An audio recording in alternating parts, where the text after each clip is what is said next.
السلام عليكم ورحمة الله وبركاته.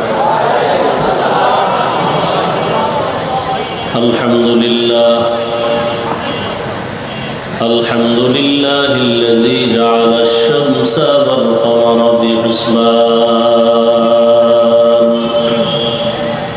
والنجم والشجر يسجدان وفضل زمانا على زمان كما فضل مكانا على مكان وإنسانا على إنسان ونشهد أن لا إله إلا الله وحده لا شريك له لا ضد له ولا ند له ولا مثل له ونشهد أن سيدنا ومولانا محمدا عبده ورسوله اللهم صل على محمد النبي الأمي وعلى آله وسلم تسليما وبعد فأعوذ بالله من الشيطان الرجيم بسم الله الرحمن الرحيم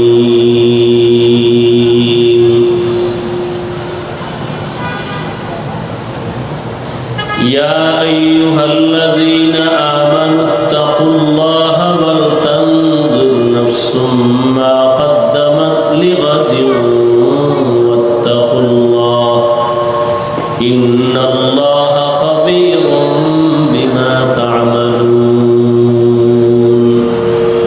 فقال النبي صلى الله عليه وآله وسلم اتق المحارم تكن أعبد الناس أو كما قال النبي عليه الصلاة والسلام صدق الله مولانا العظيم صدق رسوله النبي الأمي الكريم ونحن على ذلك من الشاهدين والشاكرين والذاكرين والحمد لله رب العالمين سبحانك لا علم لنا إلا ما علمتنا إنك أنت العليم الحكيم رب اشرح لي صدري ويسر لي أمري واحلل عقدة من لساني يفقه قولي حقیقت کھل جائے گی بوقت امتحان تیرے حقیقت کھل جائے گی بوقت امتحان تیرے کہ سستی میں یا محنت میں گزاری زندگی تو نے کہ سستی میں یا محنت میں گزاری زندگی تو محمد نے آ کر کفر کو مٹایا کفر کو مٹا کر صداقت بتایا کفر کو مٹا کر صداقت بتایا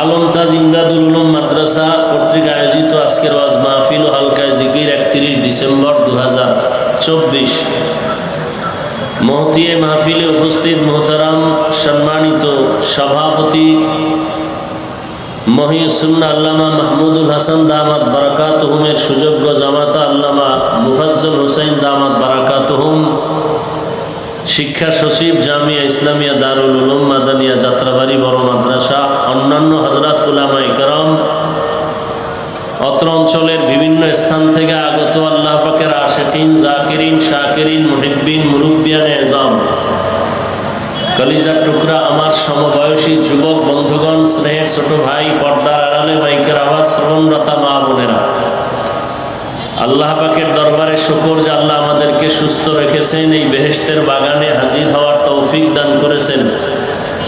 নেয়ামতের শুকর আদায়ার্থে ইমানের আওয়াজকে উঁচু করে এক আওয়াজে উচ্চ কণ্ঠে সকলেই কালিমাতুশ শুকর উচ্চারণ করি, আলহামদুলিল্লাহ।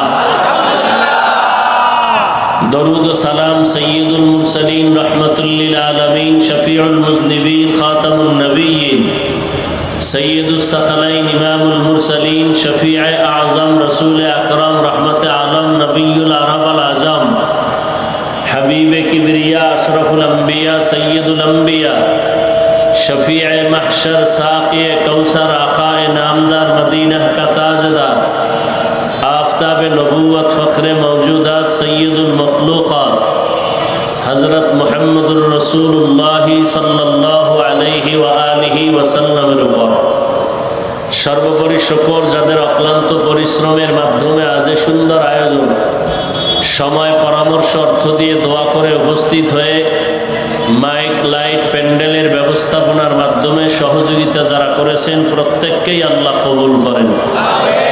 এই বক্সের সাউন্ড বাড়াও। এই রাস্তার পার্শ্বের মাহফিলগুলো আপনাদের ক্ষতি না হলো আমাদের জন্য এই ধুলাবালু বয়ান করা, এই রাস্তার গাড়ির আওয়াজ, আমি প্রথমে তো আর বুঝতে পারি নাই, জানিও নাই, পরে শুনলাম।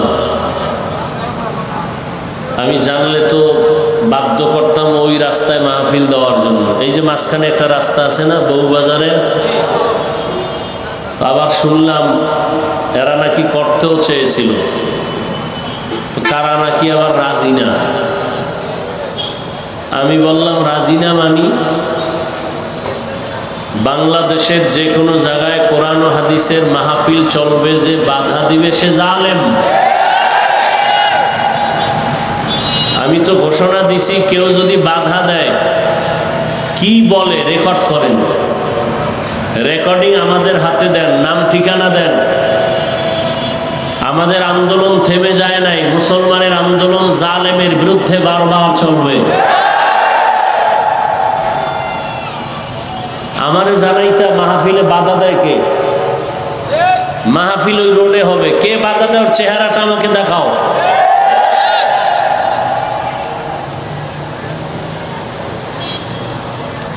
কোন বেয়াদবকে এক সেকেন্ডের জন্য আর এই বাংলাদেশে ছাড় দেওয়া হবে না।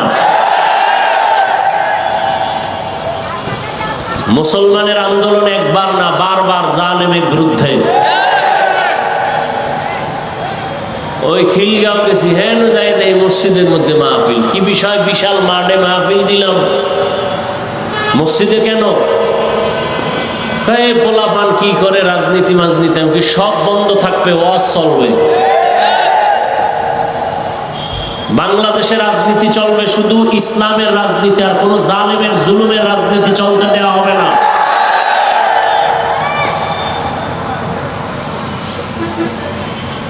কোন সুযোগ নাই চালাকি আর বেয়াদবি করা। আমারে আগে জানাইলে আমি রোডে করায় ছাড়তাম, ইনশাআল্লাহ দেখতাম কে বাধা দেয়।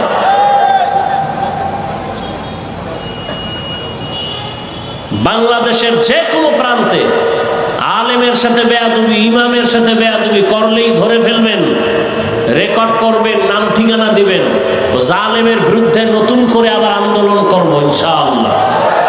কোন জালেমকে এক সেকেন্ডের জন্য আর সুযোগ দেওয়া হবে না ইনশাআল্লাহ। ওপেনে দি মুসলমান চলবে, বুক খুলে সিনা টান করে। জমিনে উলামায়ে কেরামদের বাহাদুরি ছাড়া আর কারো বাহাদুরি চলবে না।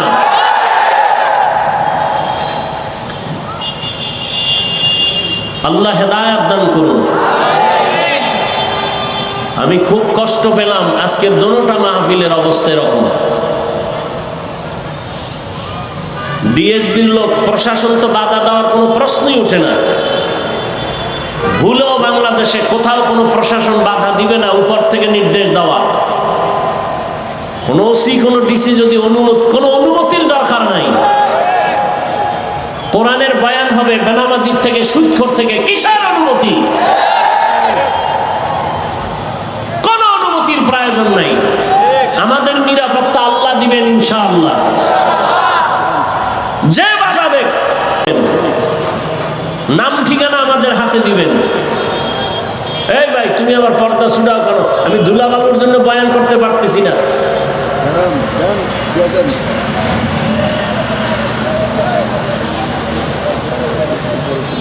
এই বয়ান সাইরে দিয়ে আমি চলে যাবো কিন্তু।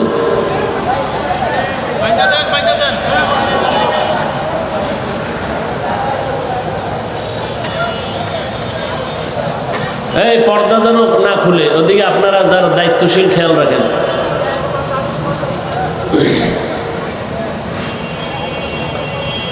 আল্লাহ মাহফিল কবুল করেন। বাংলাদেশের সমস্ত উলামায়ে কেরামদের খেদমত কবুল করেন। আহলে হকদের প্রত্যেকটা দাওয়াতি কাজে বরকত বাড়ায় দেন। বাতিলের মোকাবেলায় আহলে হকদের বিজয় দান করেন। আমি আপনাদের সামনে সংক্ষিপ্ত আলোচনা করব, অত্যন্ত গুরুত্বপূর্ণ আলোচনা। আমাদের হযরত একটু আগে অল্প টাইমে গুরুত্বপূর্ণ কথা বলেছেন। তার আগে আমাদের আজাদি সাহেব বলেছেন, উলামায়ে কেরামের কথাগুলো আমাদের সবাইকে সহি তরিকায় আমল করার তৌফিক দান করেন।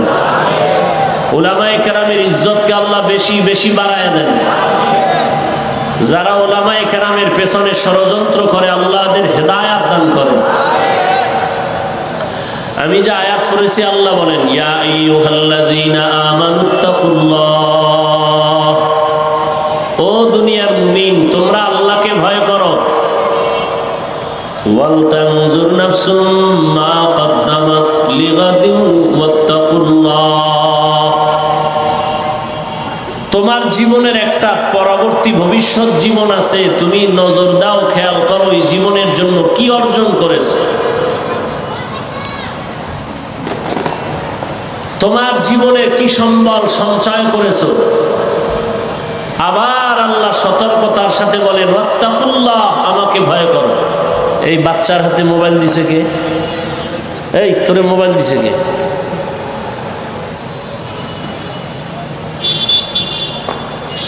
এই বাপ মাই সন্তানগুলো নষ্ট করে বেশি। যখন মাইন কেসিবে আটকায় যায়, হুজুর তাবিজ দেন, সন্তান দিয়ে লাথি মারতে চায়, কথা শুনে না। তো তুমি আকামের রাস্তায় তুলে দিলে কথা শুনবে কিভাবে? কোন হুজুরের তাবিজে কাজ হবে না। মদিনার তাবিজ আসল তাবিজ। মদিনার রসুল তাবিজ দিয়ে গেছেন, 7 বছরে নামাজের মুসাল্লায় দাঁড় করাও। আর আমার আব্বা জানেরা, আম্মা জানেরা দুনিয়ার থেকে আসার পরই মোবাইল দেয়, জাহান্নামের ফ্যাক্টরি সামনে তুলে ধরছে। চরিত্র নষ্টের ফ্যাক্টরি মোবাইল, লেখাপড়া ধ্বংসের ফ্যাক্টরি মোবাইল, মা বাবা সন্তানের মাঝখানে দেওয়াল সৃষ্টি করে মোবাইল, স্বামী আর স্ত্রীর মাঝখানে দেয়াল মোবাইল। লেখাপড়া নষ্ট, চরিত্র নষ্ট, শরীর নষ্ট, যৌবন নষ্ট, জীবন নষ্ট। ভালো বলতে কিচ্ছু নাই, কিছু থাকলেও তা দেখে না। ভালো যা আছে দেখবে না, জীবনেও দেখে না। হুজুরদেরকেও আটকাই ফেলছে এই বেঈমানের গোষ্ঠী। হুজুরেরা তো নাচ গান দেখবে না, তো এগো আটকান যায় কেমনে? এগো জন্য ইউসুফ জুলেখার নাটক বের করছে। হুজুরে বয়ে বয়ে নাটক দেখে, আজান হইছে নামাজে যাবেন না, কি দেখেন আপনি? না না, হারাম কিছু দেখি না, ইউসুফ নবীর কাহিনী দেখি। কাহিনী দেখতে দেখতে আজান শুনছে, জামাত হারাইছে, আর একদিন নামাজি হারাইছে। আল্লাহ হেদায়াত দান করুন। বলার দায়িত্ব আমার, বললাম। এ আল্লাহ দয়া করে বেহেশতের বাগানে নিয়ে আসছে। এখানে মোবাইলটা ধরা লাগবে, সারাদিন মোবাইল নিয়ে মরো। এখানে মোবাইলটা হাতে না ধরলে কি তোমার কপালে আল্লাহর কোনো লানত আসবে? বর্ষ বেহেশতের বাগানে তুলতেছে ছবি কবিরা গুনাহ। দুনিয়ার কোনো মুফতির বাবার ক্ষমতা নাই ফতুয়া দিবে এই ছবি তোলা হালাল। সরকারের অর্ডার ছাড়া, মদিনার অনুমতি ছাড়া যে কোনো কারণে ছবি তোলা 1000 কোটি বার হারাম।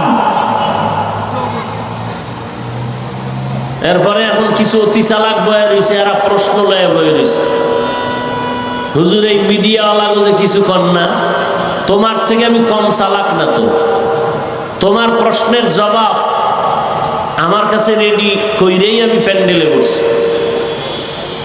তবে তুমি আমার সাথে একা দেখা কইরো, তোমারে জবাব দিয়া গোসল করাই দেব। তবে এতটুকু বলবো, তোমার ছবি তোলার দ্বারা কি ইসলামের কোনো ফায়দা হবে? কিন্তু এই মিডিয়ার বয়ান শুনে বিদেশের বহু আল্লাহর বান্দার দিনের কথা শুনে দিনের পথে আসছে, আমার কাছে প্রমাণ আছে। আমরা এটারে হালালও বলি না, হারামও বলি না, ভালো না খারাপও না। ওরা কি করে না করে ওরা মরুক, ওগো জবাব আল্লাহর কাছে ওরা দিবে। তো তুমি মোবাইল নিয়ে ছবি তুলা তোমার লাভ কি? আল্লাহ হেদায়েত দান করুন। নবীজি বলেন, ইত্তাকিল মাহারিম তাকুন আবাদান নাস। হারাম বা আল্লাহর নিষিদ্ধ জিনিস থেকে নিজেকে বাঁচাও, তো আল্লাহ মানুষের কাছে মর্যাদা বাড়ায় দিবেন।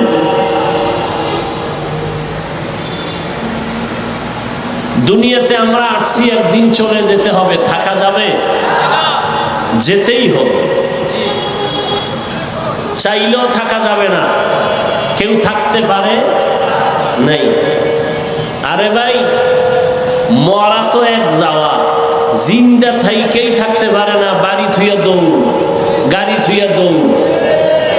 কি তাহলে দুনিয়াতে বাড়ি কইরাও থাকা যায় না, তো আজরাইলের হাত থেকে ফিরবেন কিভাবে? এজন্য আল্লাহ পাক বলেন, ও মুমিনেরা আমাকে ভয় করো। ভয় করবা কেন? আমার আদালতে তোমাকে আসতে হবে, সে আদালত কিন্তু বড় ভয়ঙ্কর। সেই ভয়ঙ্কর আদালতে যেন তুমি কিছু নিয়ে আসতে পারো, যেই পুঁজির কারণে তোমার ওই ভয়ঙ্কর হালাতের সামনে তুমি শান্তিতে জান্নাত পাইবা। আপনার আমার জীবনের হিসাব দুইটা, যেতে যেহেতু হবেই, নিয়ে যাব কি রেখে যাব কি। যদি কিছু নিতে চাই তাও এই দুনিয়ায় থেকে অর্জন করা লাগবে, যদি কিছু রেখে যেতে চাই তাও এই দুনিয়াতেই আমার অর্জন করতে হবে। এমন কিছু রেখে যাই যে রেখে যাওয়া জিনিসের দ্বারা আমার পরকালে উপকার হবে। তাহলে কি রাখলে আমি পরকালে পাবো? একটা সিনেমা হল, কি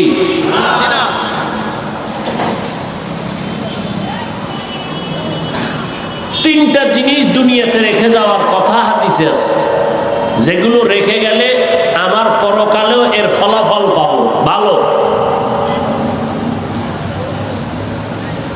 ইযা মাতাল ইনসান ইনকাতা আনহু আমালুহু ইল্লা মিন সালাসা। তিন জিনিস রেখে যাও, ইল্লা মিন সাদাকাতিন জারিয়া, সাদাকায়ে জারিয়া, এমন কিছু দান করো যেই দানের দ্বারা মানুষ দুনিয়াতেও উপকার পাবে, এর ফলাফল তুমি মরার পরে পাইবা।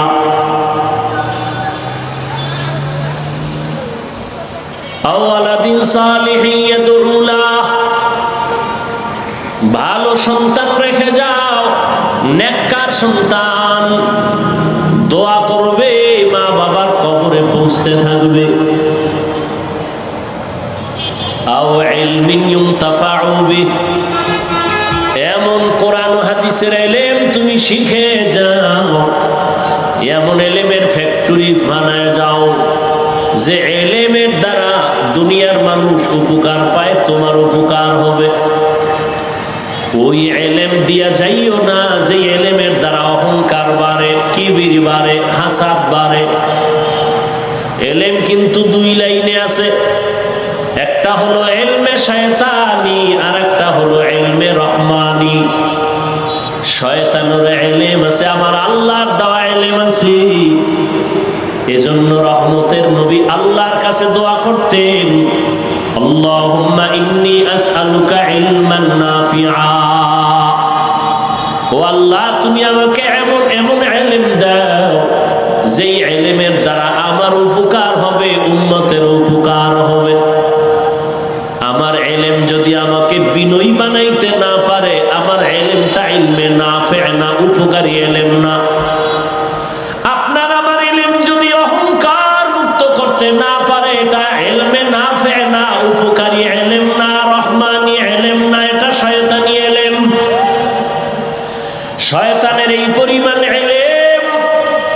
যেই এলেমে আমার মাওলার সাথে বেয়াদবি করায় ফেললো, চির জাহান্নামী হয়ে গেল।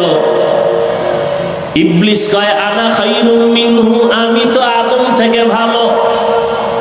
আর এলেম কত দামি, রহমতের নবী এলেমের জন্য দোয়া চাইলেন আর করলেন, এমন বিনয়ী হয়ে গেলেন।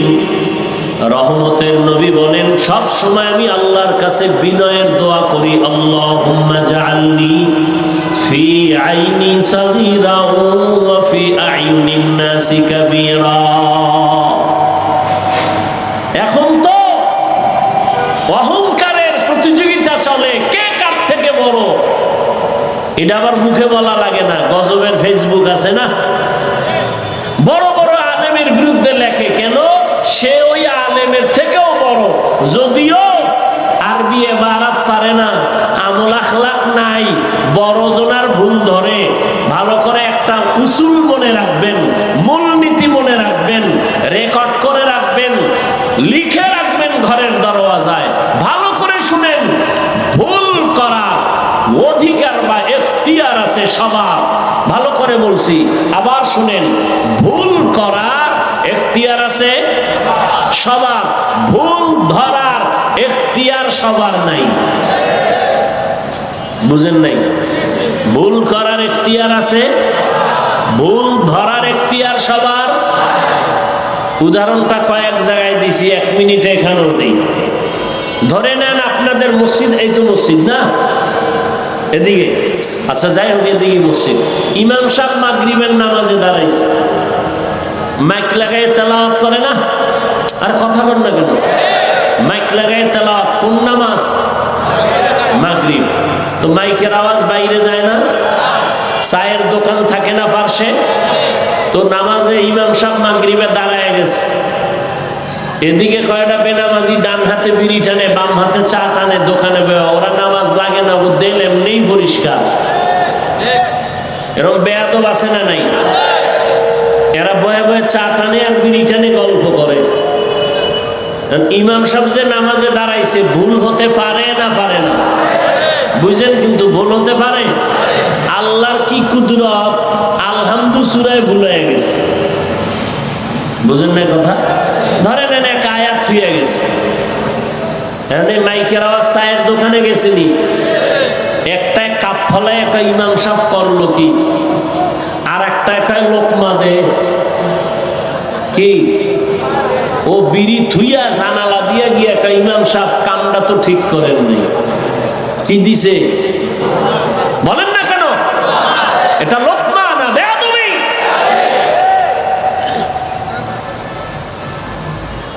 আগের কথা মনে আছে? ভুল করার অধিকার আছে সবার, ভুল ধরার অধিকার সবার।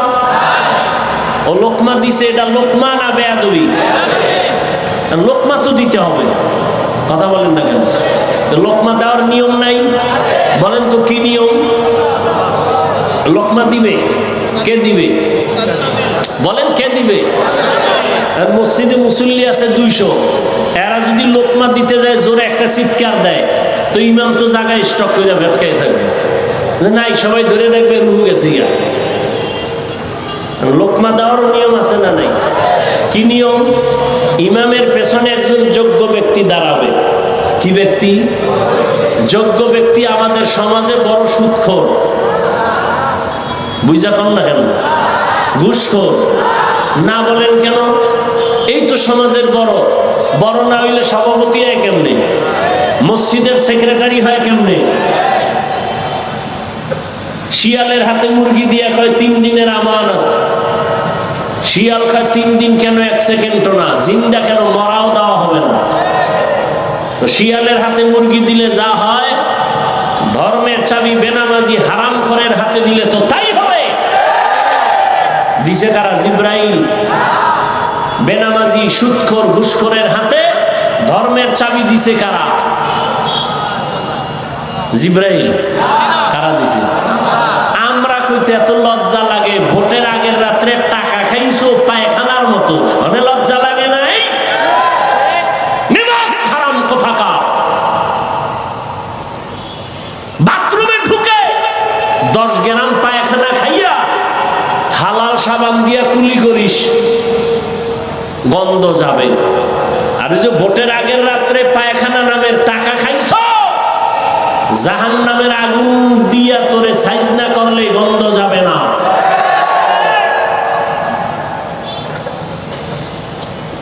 সারাদিন স্লোগান দেয় ইসলাম চাই, ভোটের আগের রাত্রে পায়খানা খাইয়া সকালে কয় কেবলা অন্যদিক। হাজি সাহেব